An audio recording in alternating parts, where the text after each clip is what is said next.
Oh. Happy Tuesday, everybody.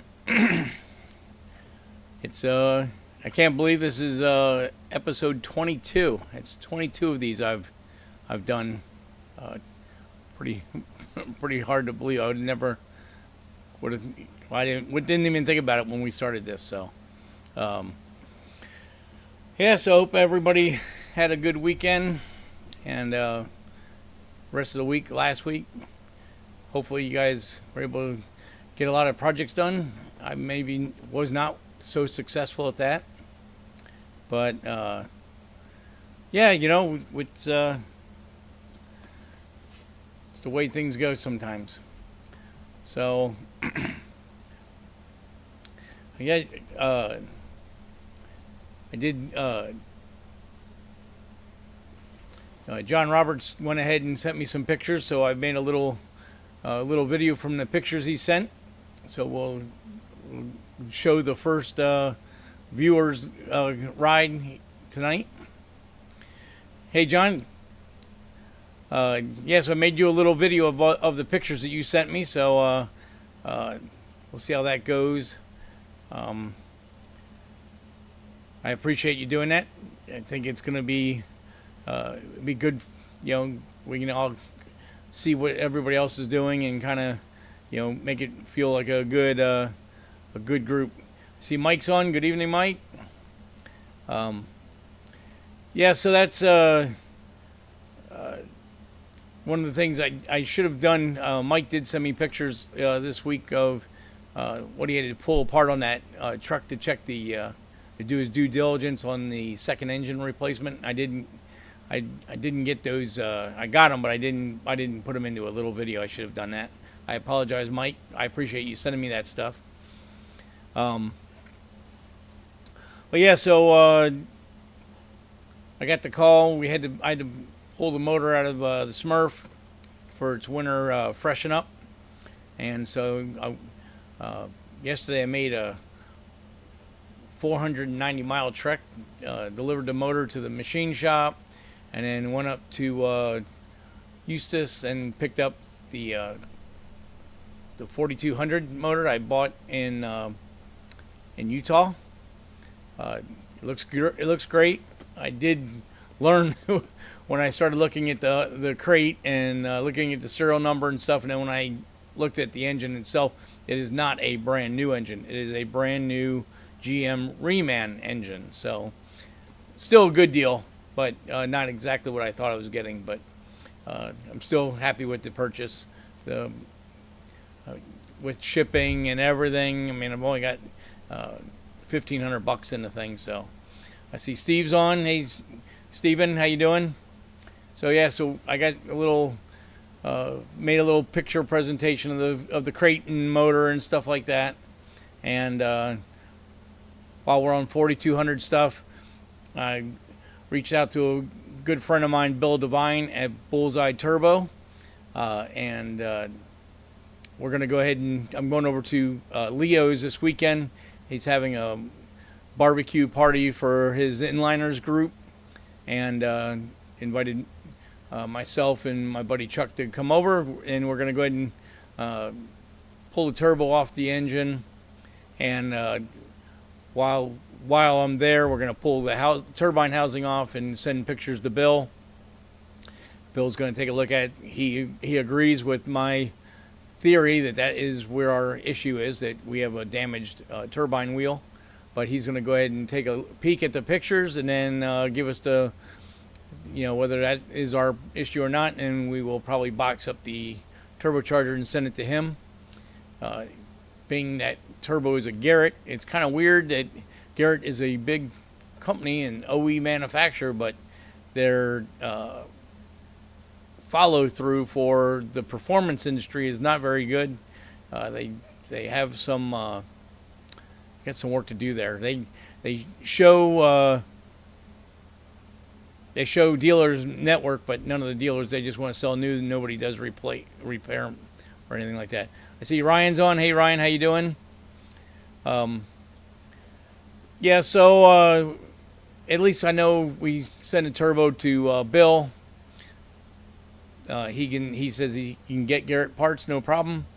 And he's a racer owning a company making racing turbos. So I know that he'll give us his undivided attention, our company's attention, and get us straightened out.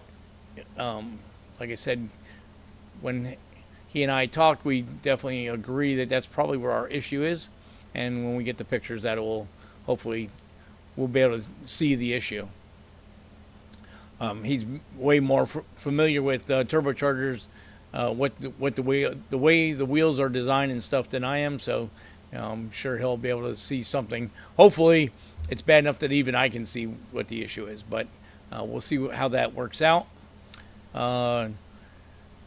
So yeah, I did a trip around Florida yesterday.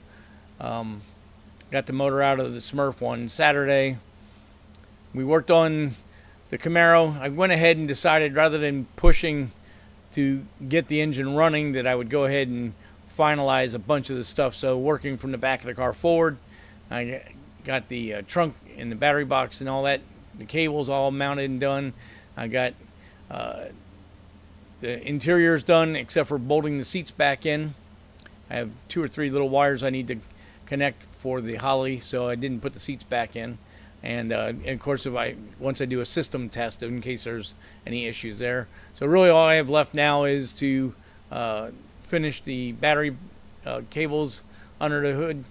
And I don't know if any of you guys are familiar, but the 60s GM cars, the vehicle power came from a T-splice, or not a T-splice, but I guess a bulkhead mount right behind the battery.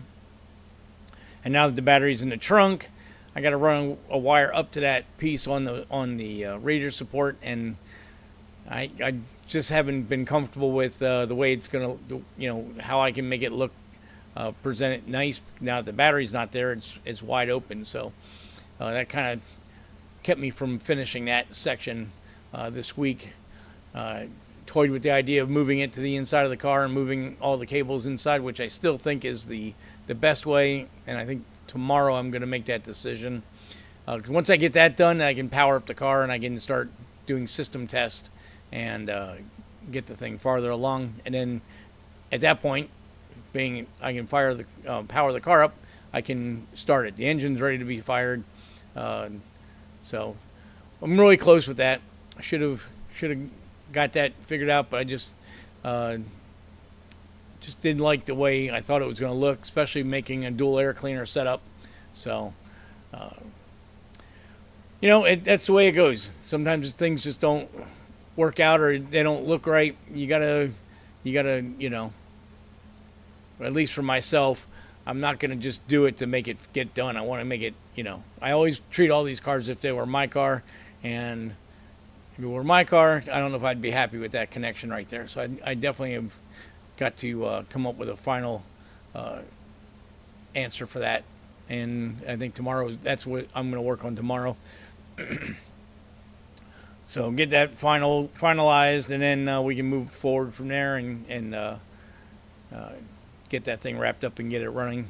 Want to get it started, give you guys a sign, show you what we got going on there. And see what else we got going on. So got the barbecue coming up at Leo's this Saturday, and basically really all I've got pressing right now is get to work on the Camaro for the next 3 days, and then Monday we'll see where we're at with that. I got a lot of other projects that are kind of on hold till this Camaro is running, so I definitely should, I need to get that finished. I need to come up with, be happy with what I'm going to do with it and just do it. So, so let's go ahead and first they're going to show. This is going to be John's Lotus. It's a Super 7, which are kind of like kit cars. You can buy the kits, or I'm not sure when John did his, if he just got plans or if he bought some type of kit or something. He did send me a little letter, and of course I was going to print it, and I didn't. But let's go ahead and show you the video that I made for. He sent me a file with a ton of pictures in it, and I tried to put them together so they kind of show the way the system, the way he put the car together. I don't know if it's exactly the way he did it, but I just tried to make the pictures make sense. So here it is.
Yeah, so there's the picture with my car in the background.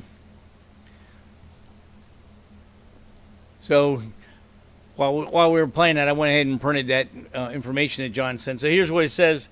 The Lotus 7 weighs about 1,700 pounds with a 1994 1.8 liter Miata motor, making almost 400 horsepower at the wheels, with a stock 5-speed Miata transmission. The clutch is a stage 3, 6-puck ceramic, 4:10 ratio, and an 8.8 Mustang GT rear end. Running 275/15 Hoosier A7 slicks with Willwood front brakes and stock Mustang rear brakes.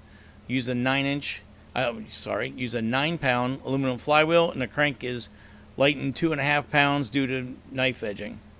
Forged Weisco pistons with Manley forged connecting rods.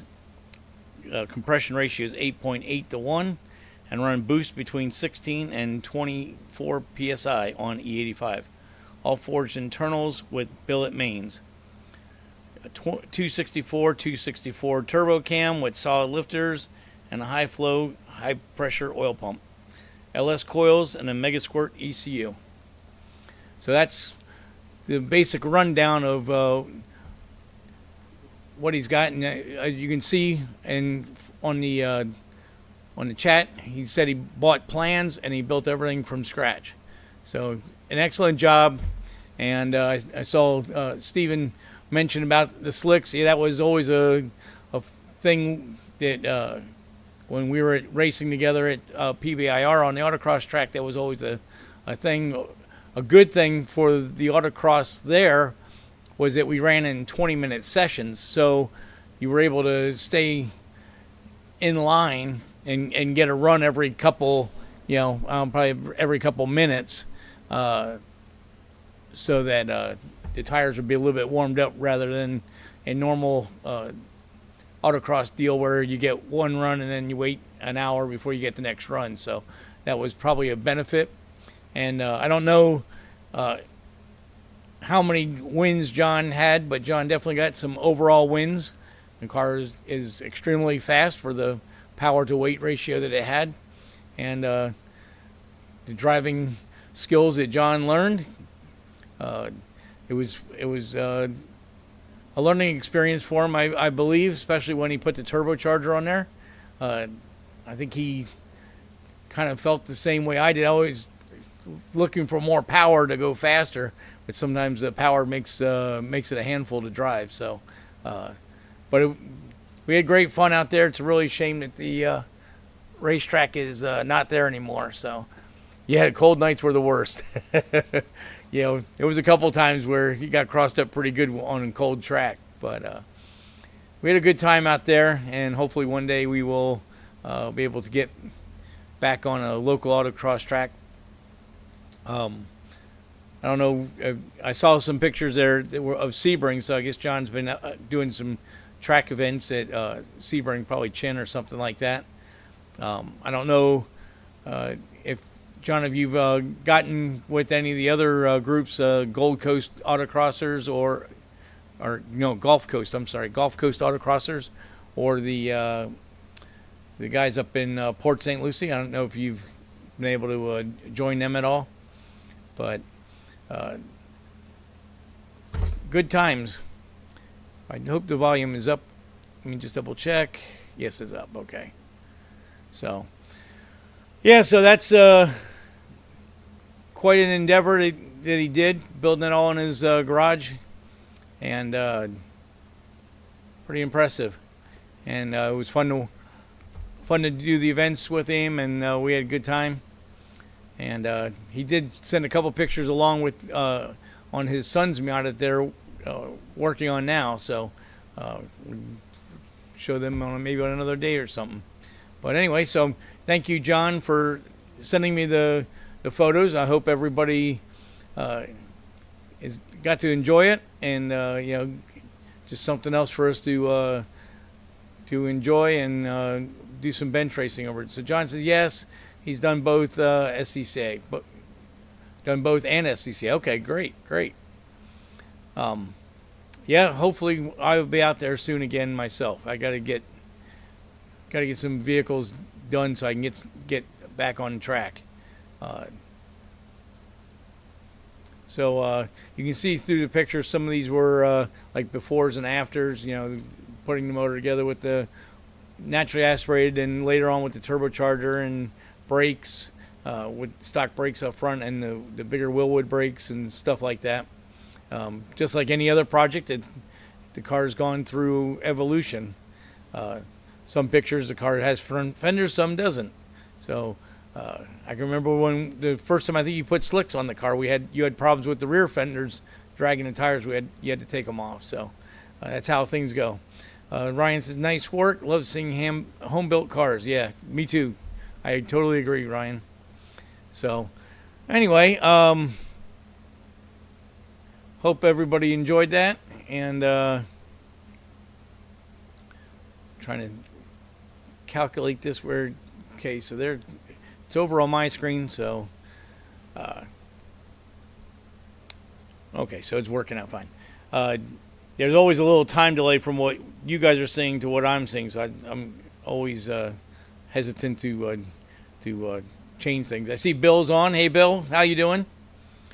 That's one thing we did last week is I went out to Coral Springs and worked with Bill getting his hot rod, getting a good street tune back in it. Being he redid his fuel system, it changed everything. Yeah, John says he saved 80 pounds going to the Willwood brakes. Yeah, I can imagine. Corvette stuff, or Corvette, the Mustang stuff is not light in any means, especially when you got the iron hub and rotor assemblies and stuff like that.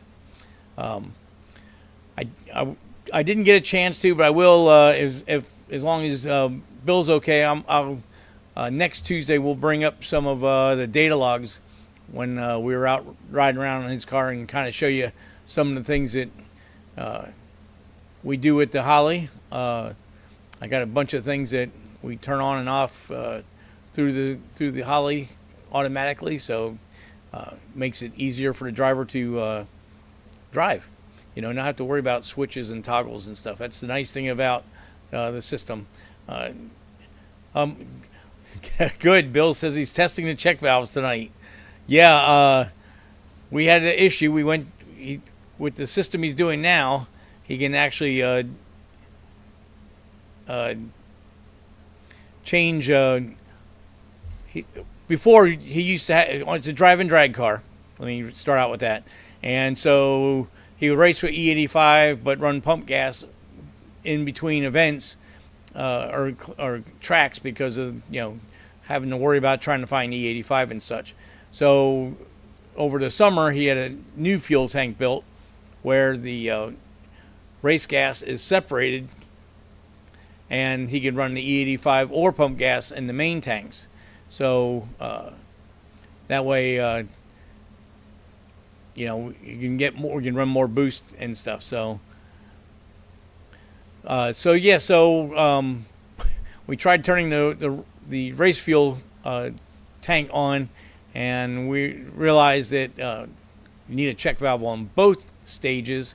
So all the race gas backfed the street pump tank and put it all into the street tank, and so that was a quick out of fuel situation. So, but he's got the check valve in tonight, and I see on the chat he says it's working. So great. So now that's all good.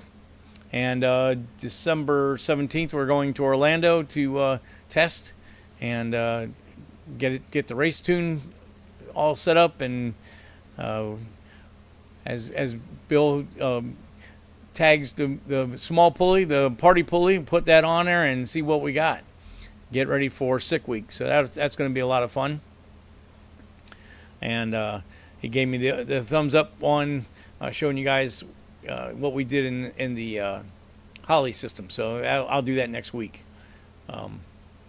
So what I can do now is I will show you. Let's see. I didn't name all these scenes. I should have. So here is the video on the 4200.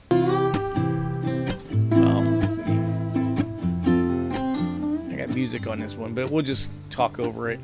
So that's just a picture I found on the internet. But what the 4200s look like.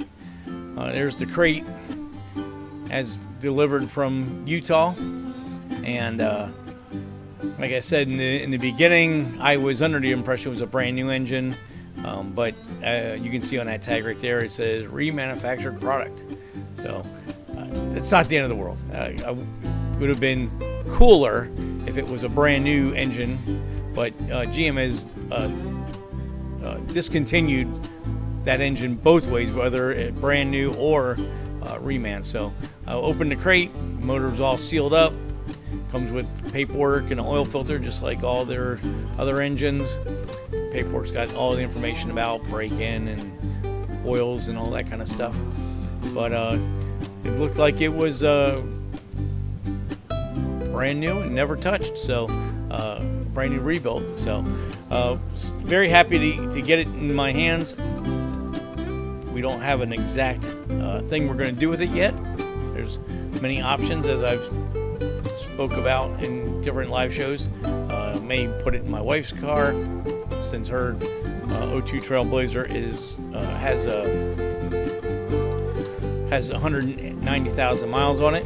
This engine is a 2005 version, so it would have all the upgrades that they would do over the years from the 2002, which were the original years, but it still has the same triggering devices, so I can plug it into her vehicle and it'll be perfect. And then I'll have her engine that I can do something with. I may take it apart and see what was in it. One of the things was we originally thought, being a brand new engine, was that we'd hate to take a brand new engine and turn it into a race engine when you might not use like the pistons and stuff like that in it. But now, being a reman, not so much. So her car drives fine right now, so I don't need to change it. We'll set it in the crate and we'll put it in the corner for right now, and we'll decide what we're going to do with it in the future. So that'll be I'll keep you guys abreast of what we're going to do as time goes on. I don't know. I think Steven was on when I was talking about going over to Leo's this weekend and pulling that turbo apart. So that's going to be something we're going to do this Saturday. His inliner group, they were all part of the International Inliners Association. They did pull away from that group over some club shenanigans, as any big that international club is worldwide and it's very large, and when clubs get that big, then of course there's money and other things that get involved, and so they broke away, and he's got a Florida chapter, about 25 guys, and so we're going to go over there to their barbecue, and we're going to pull the turbo apart, which Leo thought his members would enjoy watching us work on the car. I'll probably run the valves and do a leak down on the engine. Leo has done a cranking compression test when he fogged the engine. I got him a fogging material.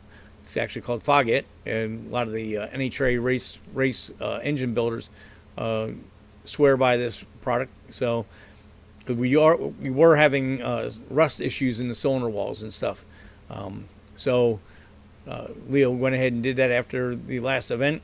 He did the compression test. I don't remember if I mentioned that last Tuesday, but I'm not sure when. We talked often, so I don't remember when he told me, but he did tell me that the compression test was very good, and from high to low, we only had 4 pounds variation between all 6 cylinders. So I'm real happy with the ring seal, and everything seems to be going in the right direction for what we're trying to achieve.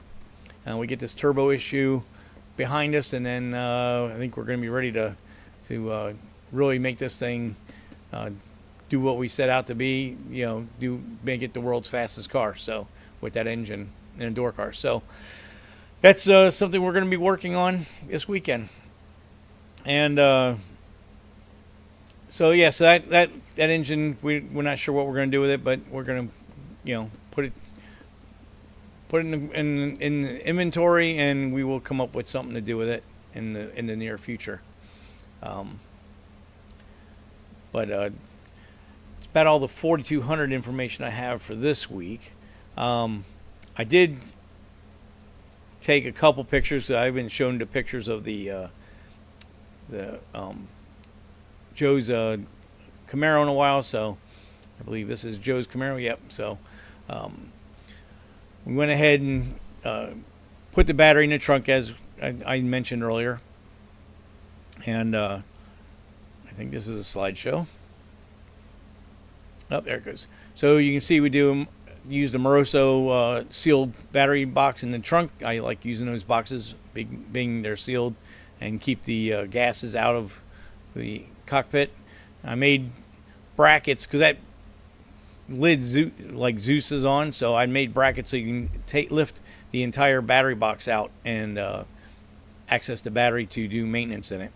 I put 3-way harnesses in it with shoulder belts. They make a setup there that works there, and it bolts into the stock bolts. And there's the Dakota digital gauges that mimic the OEMs, and the console with the console gauges. You notice on the shifter, I removed the wood grain and put a simulated carbon fiber piece in there. And we did go back to a DIN fit radio.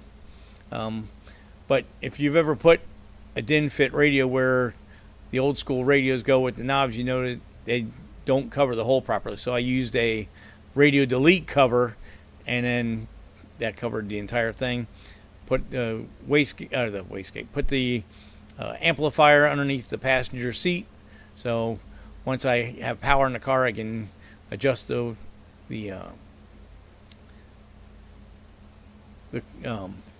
amp settings, and then I can go ahead and put the passenger seat back in. But at least all the carpet's back in, the console's all in.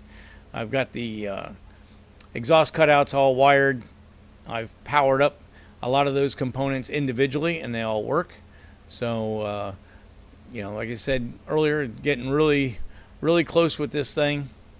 Just got that main battery wire that I need to figure out what I'm going to do with, make the right decision on it. And then I'll be able to put the dash pad in, all that stuff. So where the center AC vent goes, that's how you get access to the Terminator X ECU behind the dash. So that's why the dash pad's not in yet. But so this car is getting really close. You can see the low car pedals. I like those a lot. I think they look really cool. Vintage air AC and all that. So we're getting really close with that. So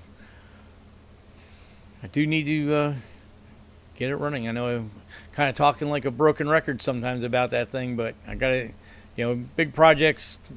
I got the punch out list is 2 pages long on the car, so you can imagine there's been a lot of stuff done, and I'm about 90% done with that. So picking away at it really good, picking away at it, not as quickly as I'd like to, but the project is going to finish out and be awesome and give Joe many years of trouble-free use. So I got to put the time in to make sure all that's going to happen. So that was kind of what stuff that basically went on. Of course, when we got the motor out of the Smurf, I didn't get any pictures of that. That's kind of a bummer with that whole top secret thing, but that's the way it has to be for that project. So everybody has a different the different wants and needs, and that's that team. Their needs are to keep everything on the down low. So I try to hold to that. So something else I was gonna talk about. Well, another thing, another reason why I didn't get a whole lot done today, is there was a town, and this is for the local guys, not so much you guys are out of town, but I don't think well, Bill's on and John's on.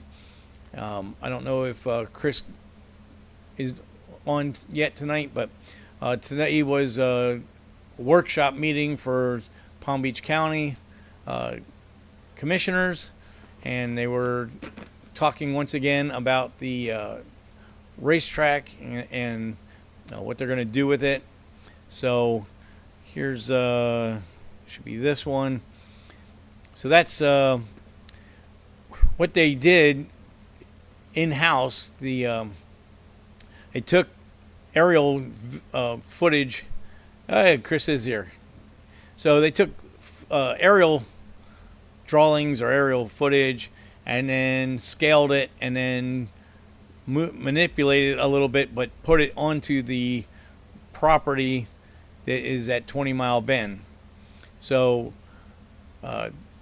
with this current configuration, it doesn't allow for a lot of parking, but they also are not using the added property that the sheriffs are willing to give to the county. So this is the original 128 acres.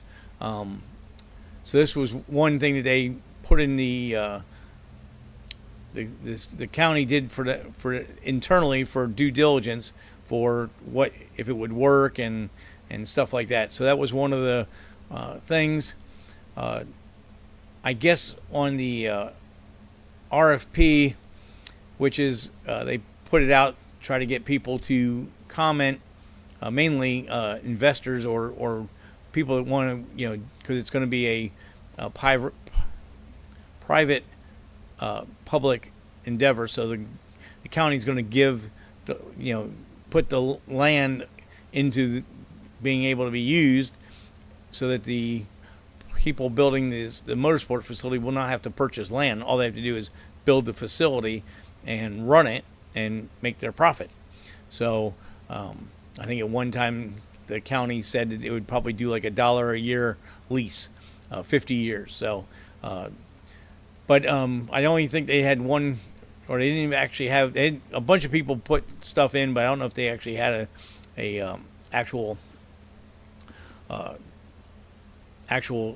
business plan in yet. So they're going to do some more due diligence. Of course, the guys from the autocross or the ATV guys were there, and of course they're complaining that we're taking over their land, but yet they've had 10 years to work on this and never been able to come up with the funding. So our commissioner Baxter, Sarah Baxter, this is her district, and she's a auto racing family. Her husband and two sons run sprint cars. So they put up this as a possibility, and this would be multi-use. So again, they overlaid the current drag strip and road course in different configuration. And then this is including where the lake is and where the extension of the drag strip is. That's the land that the sheriffs are going to donate. But that would allow a go-kart track on the other side and an ATV park also, and a lot more parking. And of course, they're showing a quarter-mile drag strip. I think they should just go ahead and build an eighth mile, and that way they'd have a lot more parking. But at least, they're still talking about it. Unfortunately, it could be a long time before we actually see anything, but at least it's still being considered. So that's an important thing. And with this drawing up the top, I believe that's like a campground up there. So that would be a campground. That's the OTV originally was going to be, I think, a 40-spot campground plus the motocross track and a mud bog and whatever. And then, of course, in the grade areas, you got a go-kart track, you got a road course, and then you got a quarter-mile drag strip. And those are basically scaled off of the current PBIR stuff. So it's very possible to do what they want to do there. So Just gotta keep pushing it along, and the other thing is now we need to find some investors that want to actually build the facility and get it going. That would be probably move it along a lot faster. One of the good things about that property is that most of the county zoning and codes and all that stuff have already been done. And at the end of the workshop, the commissioners only came up with a handful of requests. One was that they actually get something written from the sheriff about donating that property to be part of the facility. There was one commissioner that did want some of the adjoining or adjacent property is FB&L for power lines, so a question was raised: can the power lines go over the property? Would that interfere with any type of auto sports or ATV or any of that stuff? And then they also wanted to reach out to the farmers in the area and see if they had any objection on it, which I don't see why farmers would have any. Noise isn't going to affect their crops. And then they're going to go ahead and do a sound study, but I don't think that's going to be an issue because the closest housing development is basically the same distance as PBIR was to Jupiter Farms and to Colusa. So didn't have sound ordinance problems then, so I can't see it being now. So at least it still looks like it's moving forward. So, that's a good sign. Of course, it's going to take a couple of years to get built. So we'll see how that all pans out. But at least something to talk about, something quite a few of the commissioners definitely feel that there's a want and need for it. And they realize that, not only is it good for the people of Palm Beach County and Martin and Broward, but it also is good for commerce and for tourism and everything else. So they want to keep that money here in Palm Beach County. So hopefully we keep moving forward. I didn't catch how long they were going to take to come up with this stuff, but I'm sure we'll hear in Commissioner Baxter's newsletter when they have the next meeting. I'm sure with bureaucracy of county and any other type of municipality, it will be probably 2-3 months. Chris says, how far is that? That's so if you're familiar with Western Palm Beach County, if you take State Road 80, Southern Boulevard, you head west, and you go past Lion Country Safari. On the left-hand side of the road, the south side of the road, after you go past all the developments, you'll see a big water, I guess it's like not a dam, but it's a water control tower.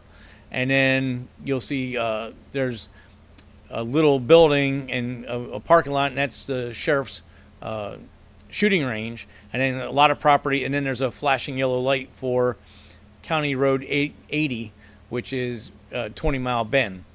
So that's where it's at. It's just before the sugarcane fields. So on the north side of the road is a big rock quarry where they get shell rock and stuff like that. So there's really no housing within 2 miles of where it's at. Depending on where you're at in Palm Beach County, for me in Boynton, it's closer than going out to PBIR. And they're doing more road developments on Southern, so that's getting better. Chris asked how far from homes. Yeah, it's like 2.2 miles on Google Earth using the measuring device to the closest house. And with the second design that Commissioner Baxter set up. They want to run the drag strip east, so all the exhaust will be going towards the cane fields. So, how far from the homes? 2 miles. Yes, 2 miles. And actually, at Palm Beach, PBIR was actually closer, I believe, to Calusa, and Jupiter Farms, I think, is like 2 miles. So it's about the same. Now, I will say that people in Jupiter Farms could hear drag racing going on. I don't think it was a noise level that was any issues. Most people out in Jupiter Farms are horse people, so obviously they wouldn't want their horses and stuff being spooked by car exhaust. So it was never an issue that I was aware of. So I don't think this will be an issue either. So, but we'll see. And it's going to be a multi-use facility, because one thing that everybody has agreed on, that if it's not being used as much as possible, it's hard to make money to pay for building the construction and stuff. So, if they were able to put an ATV park in, campgrounds, a drag strip of some sort, a road course, go-kart track. I'd like to see a round track rather than the go-kart track. I mean, the road course, but I don't know why they couldn't incorporate both, especially if they made the drag strip smaller. So I think it's going to be good. We'll just see what happens. Mike says 12-mile Bend is 20 miles max West Palm, and 20 miles from Lake Okeechobee. Yeah, and I think Doug said that 20-mile Bend was by way of bird or plane 20 miles from the beach. I don't know if that's factual, but that's what Doug had told me. But it's a couple miles out there. There are some housing that are the nearest street is pretty far away. So, but I guess in the developments by air there is a couple houses that are relatively close. So 2 miles though. I mean, I don't think that's going to be a big issue. You got the rock quarry that's got big, huge mounds and stuff. So that should create some kind of buffer. That's what Mike says. That's what he was always told too. Yeah. So 20 miles from West Palm Beach, and right from the beach. Okay. When you said West Palm Beach, I just thought, yeah. And then 20 miles from Lake Okeechobee, which is probably about right. It's probably about 40 miles from the lake to the ocean. So I think it's a really good spot. I mean, obviously PBIR was in a awesome spot, but the company IRG that owns the land will not ever let that become a race facility as long as they have something to say about it. However, the property is sitting vacant because they are asking an exorbitant amount of money for the land, and I don't see anybody stepping up to even build warehouses on a piece of land that's $80 million for 168 acres or something like that. Just a crazy amount of money. Even as warehouse space. I mean, after you get done with construction costs and all that, I mean your cost per square foot would be extremely high. Yeah, Chris says road course for him. Yeah. And what I was thinking with the, of course, they got a go-kart track, so we could always autocross the go-kart track. The other thing I was thinking is rounding round track. You could also, if they paved the infield, you could use it for concerts, and then you could also autocross there too. That's what we do at LS Fest. We autocross on a rounding round track. But yeah, so I mean, it's there's a lot of things that can happen between now and then. So all we can do is see what goes on, and I'll try to keep up on it as much as I can, let everybody know what's going on. And, for the people that aren't aren't living in our area, go out and support your local racetracks. Try to keep them making money so that you don't have the same issues we have where they get shut down. I don't know if anybody saw on Facebook, if you go on Facebook or Instagram, but last weekend was the Snowbird Nationals at Bradenton Motorsports Park on the West Coast, and from the aerial pictures and from what everybody said, the place was standing room only. So racing is still alive. It's just you got to have a good facility to. Not so much a good facility, you have to have good management that welcomes the patrons to come to their events. That was our main issue with PBIR, is that they really could care less if anybody showed up or not. And the way they ran the place and the way they maintained the place was proof evidence of that. When they had the reconfiguring of the track in 2000 and when was that? 2000 and I think it was 2002 or 2000. No, it was later than that. 2010. They didn't have that land didn't have city water or sewer, so they tore down all the concrete buildings that were bathrooms and redesigned everything, and then ended up with portable trailers, which at the beginning weren't terrible, but let me tell you, by 2020, those trailers were crap holes, and I mean the floors were rotted in them. There was usually almost never running water in them, and then they'd have a pile of portalettes.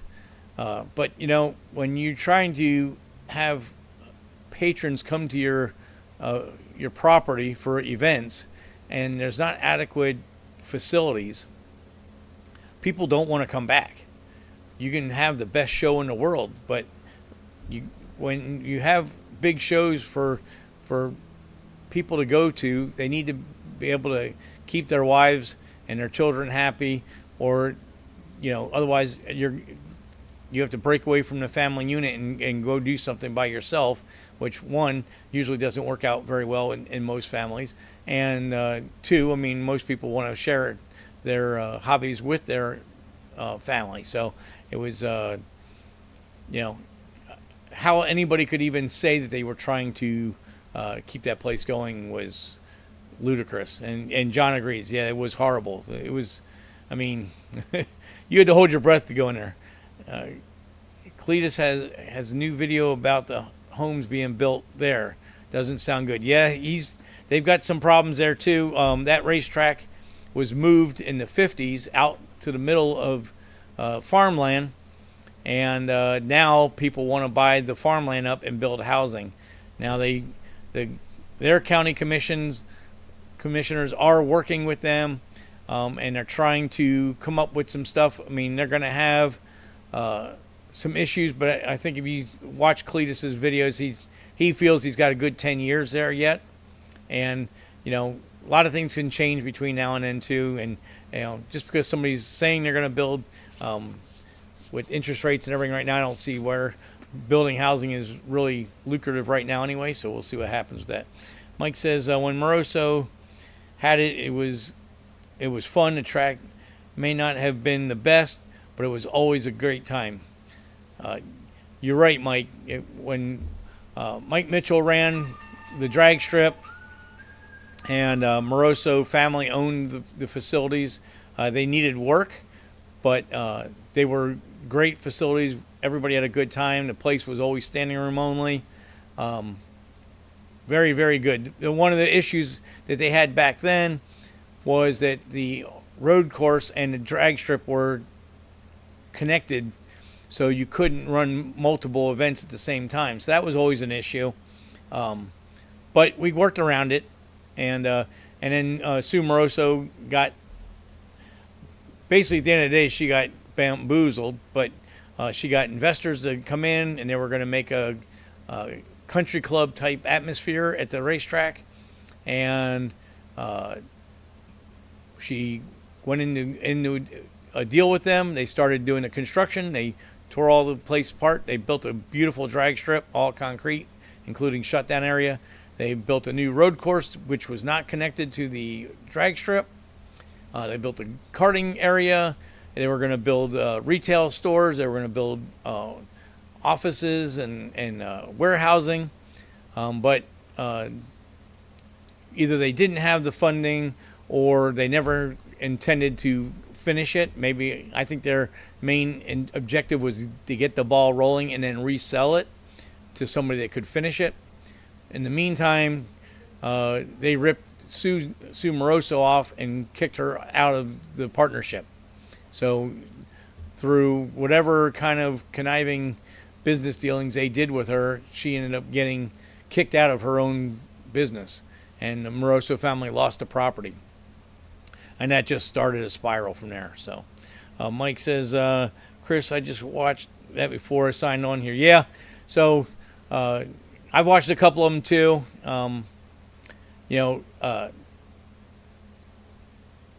Victor that runs the drag strip, I mean, that guy has put millions of dollars into that facility in the last 2 years. Obviously, he bought all of PBR's grandstands, and then he just put in 1,000 feet of concrete for winter top fuel practicing and all the NHRA practices and stuff. So again, he's making his business where he can keep things rolling along. So hopefully for those guys, they can do something like the Brader family did or are doing with Denver Mile High Raceway. What they did was, they had housing encroaching on them, so they ended up selling the property, and they are rebuilding a new facility farther away from everybody. So they'll be able to get, hopefully 20, 30 years of more racing in the area. So hopefully Victor and Cletus can do something like that with those facilities. Or hopefully, the county commissioner is supposed to be writing up loopholes in the deed restrictions so that they can never displace the racetrack or sound regulations and stuff like that. Of course, people working for our public servants, they're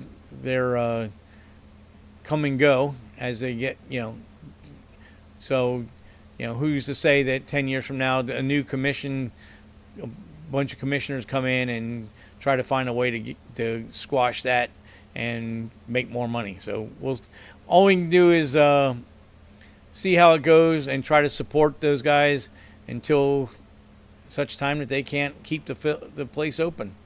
But if they can keep making money, maybe they can do something like the Braders where they Vandermeer's, I forget what the name is, but anyway, where they could move on to a different facility and build another facility. So that being said, I put these on the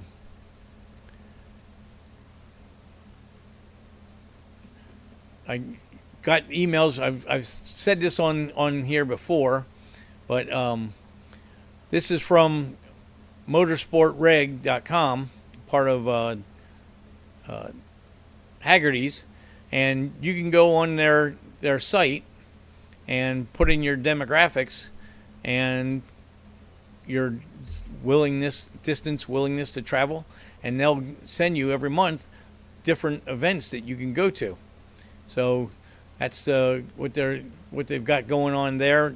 That's in a 300-mile radius of me. This is what comes in my email, and you can see there's plenty of things to do. So you can pick and choose which ones you go to.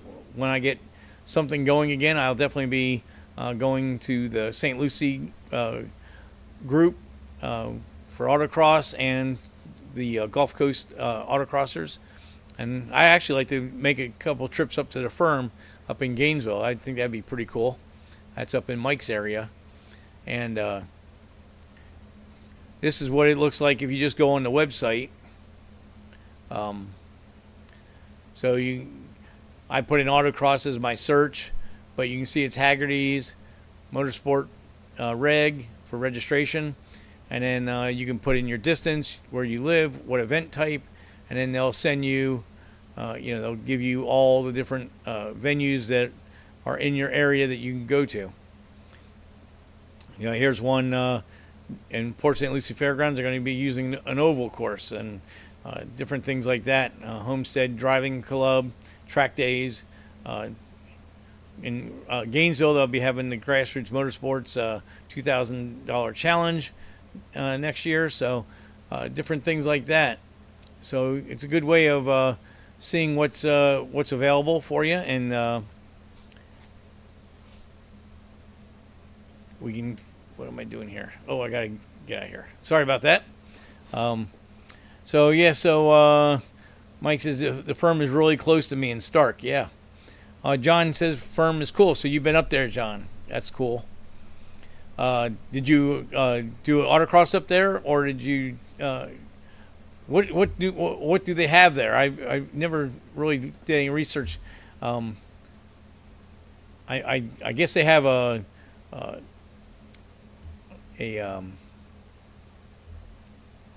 track through, like they do rallycross, and I thought that when I saw autocross from the firm, it looked like airstrip runways. So is that what they have? They have an actual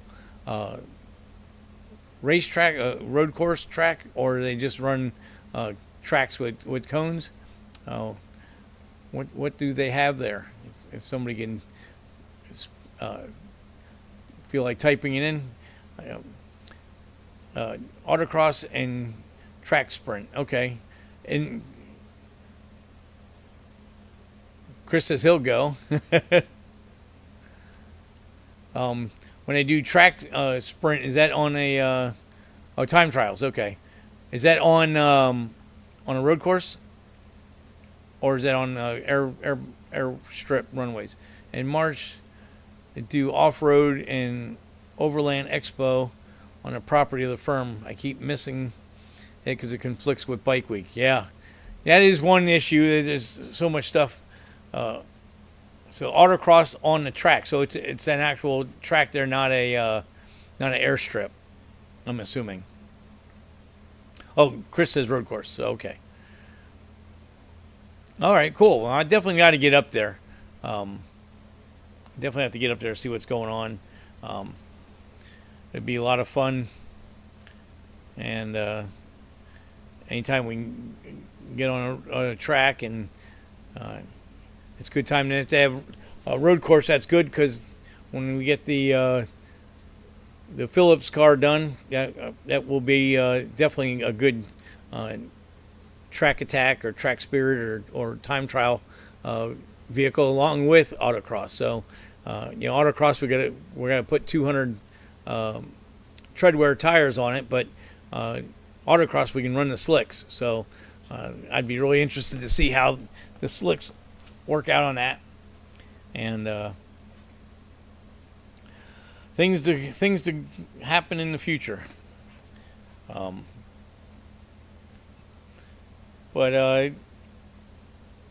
Yep, autocross. We just need to.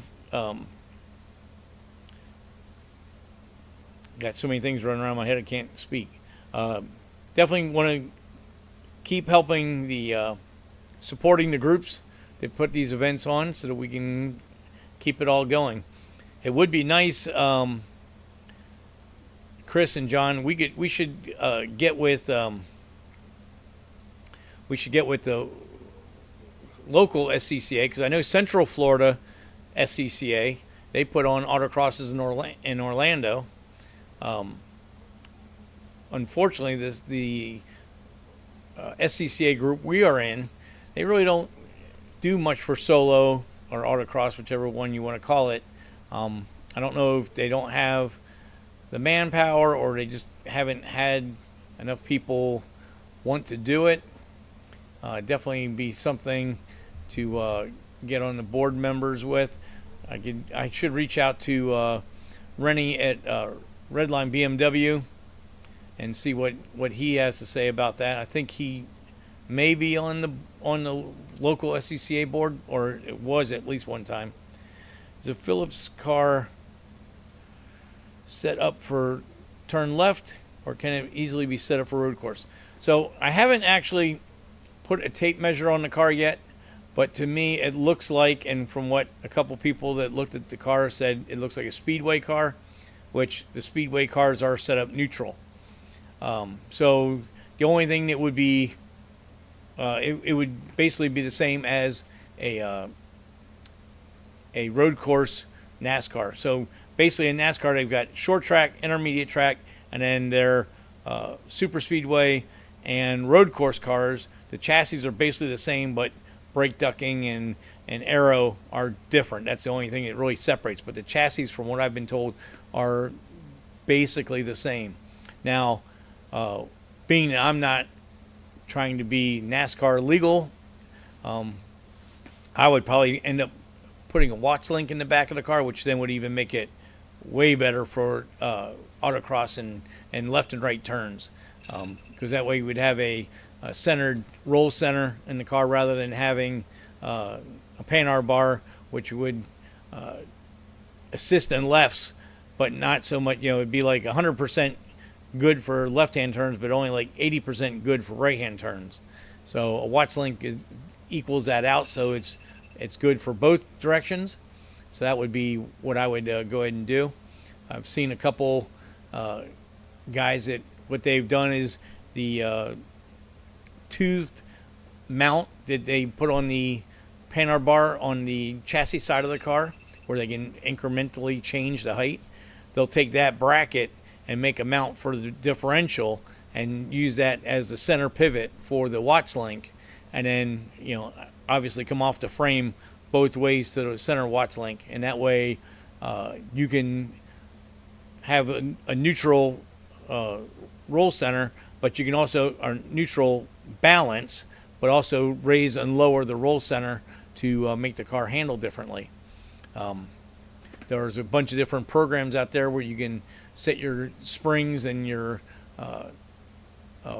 anti-rolls and your roll centers, and then you can balance the car. It's something we used to do when I was racing the dwarf cars, or if you want to be politically correct, modified lights. That's how we would come up with our spring packages and our wedge and all that stuff. We'd put it in the computer program, and what the computer program would do is try to balance it, put the vehicle in motion, and try to balance the car at the center of the turn. So if you think about it, it's easy to make horsepower and go fast in a straight line, but where you want to pick up your lap times is in the corner, the slowest part of the track, which is the center of the turn. That's when you're getting off braking and starting to feed the throttle back in. So if you can pick up speed there, then obviously your straightaway speeds pick up also, because now you're on the throttle earlier or with carrying more speed. And we saw that with the dwarf cars when we first started racing them. First of all, we would pretty much drift around the corners with throttle, and then we started getting them hooked up, and the more adjustments and the more tuning we did and the more we learned how to work the software, we got to the point where you would go to a track with say you go Punta Gorda, we'd run a 430 gear in the back, and you could go down the straightaway on a qualifying lap and not touch the rev limiter. Well, as we picked up corner speeds, eventually we got to the point where we were clipping the rev limiter down the straightaways, which is telling us our entire lap speed is much faster, and so then we would go to a different gear. So same kind of thing with autocross and with track attack and road course. Same thing. You want to pick up speed in the slowest part of the track, because the fast parts are already fast. It's easy to make the car go faster in a straightaway, add more horsepower. But adding more horsepower does not fix the low speed sections of the track. That is always going to be controlled uh, by chassis setup, and obviously tire adhesion and shock settings and stuff like that. All the things, even driver, all those things are what's going to control your slow speed areas. And that was always one of the issues I had with the Fitty when I had that autocross, because the front geometry was not correct from the manufacturer of the C5 kit cradle that I had put in the car. My car would always have a push. You had to drive it real gingerly to not push, but then you weren't fast, and you'd start pushing, and then there was a very small window that you could kind of push and push hard driving, but not pick up a push on corner exit. And then if typically the harder you try to drive, the worse the push off would become, to where you couldn't even drive it anymore. So that was always an issue I was always dealing with. Yeah, John said he changed the rev limit to 8,000 RPM just to stay in second. Right. And that's an issue with road course and autocross, even stock car, when you're using your different gear ratios. With us running when I ran the dwarf car modified lights, same as like a legend car, you're using a motorcycle transmission.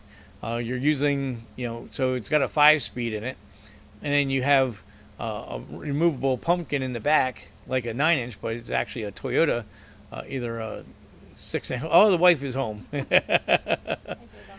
Hi, honey.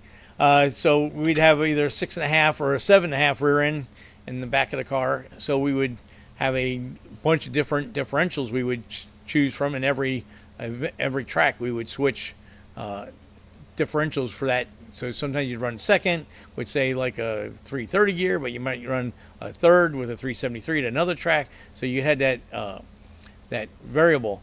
Autocross and road course, the only thing you could do or optimizing would be to have a quick change rear end, so that you could always manipulate that gear ratio to the perfect setting. John and I both had that issue at PBIR running the go-kart track, because they would change the when it happens with all autocross tracks, they change the track layout, and some tracks layouts your ratios are perfect, and some they're way off. When we were running PBR backwards, it was the worst for my car, because I couldn't stay in second, because it needed third gear for one straightaway, and then second gear was too low for the other sections. So there's always a trade-off. You got to come up with the perfect opportunity. That's one reason, as John did with raising his rev limiter, the engine I'm building for the Vet Hawk is going to have an operating range, I'm hoping 2,500 RPM to 8,000 RPM, and with solid roller lifters and the camshaft that I picked and spring package, I can take it to 8,500 without any issues. So the whole reason for that was to open up the window to get the car geared for different racetracks. That's a big thing, especially like when I go to LS Fest, because LS Fest, we run a round infield track for the for the autocross track on property at Bowling Green at Beach Bend Raceway, and then we swap out at lunchtime with they run two groups, and then so you swap out and go to the NCM racetrack for either the afternoon or morning session, whichever one you're going to, and that layout is a completely different layout. So typically at Beach Bend on the round track, we'll run a second gear, and then we go to NCM, and you end up running third gear because it's a much bigger track and much bigger straightaways. So those are always the things with the with gearing that you have to deal with. Now, one of the things I'm hoping is I'm also going to put a 4L80 in that car, in the Vet Hawk, with paddle shift. So I'm hoping that if I'm in an in-between track, it's going to be a whole lot easier to upshift and downshift an automatic with paddle shifts than trying to manipulate a manual transmission. It's in theory. After I get the car done, I may end up putting a manual back in it. We will see. But those are just things that I thought about, and in my mind, I'm a clean sheet of paper trying to come up with what would make the best scenario for doing everything. So at this point, I decided the automatic transmission would probably work really well. With the 4L80, it'll be a lockup, so I can induce converter lockup, so it's gonna act like a stick shift. So we'll see. I mean, this is all theory right now until we put it to use. So, but those are always the things you always have to find that compromise and get the right setup. John's got the 8.8 in his car, so it's not as easy to do gear swaps in. So definitely not something you want to do at a race. That's something you want to do at home before you went to an event. But those are the things that we go through with life, right?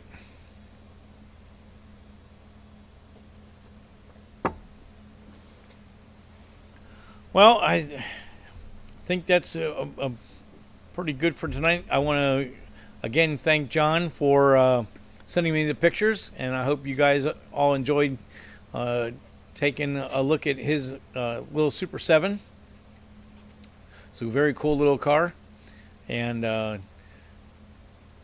if you feel inclined, send me a bunch of pictures of your projects, done, finished, not done. Even something that's just starting. Anything you want to put out there, and we can all take a peek at what everybody's doing, and I think it'd be good for the whole bench racing deal, since that's all we can do at this point. I'm going to go ahead and I'm not going to. Ryan says thanks for sharing, John. I definitely want to get some stuff done on my two projects so I can show you guys some more stuff. I'm not going to put my foot in my mouth and say I'm going to do it this week. So we'll keep picking away at it. Got to get this Camaro done, and then we can get some other stuff going. So I think unless somebody else has any questions or anything, I think I'll go ahead and let everybody run and enjoy your guys' week, and we'll come back to another episode next week. I hope it inspires too, John. I mean, that was a big undertaking. You didn't say how long was that project start to finish. Well, I mean, obviously we know in hot rods and racing they're never finished, but from start till when you got it on the track, or start till now, how much time was that? Chris says good night. Yep, we're winding down. I just see if John can answer that one last question.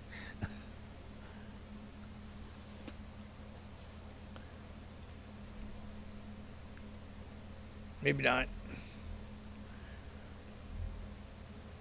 Well, hopefully we'll keep moving along. Maybe John might have signed out. So we'll find out next week. So thanks a lot, everybody. Oh,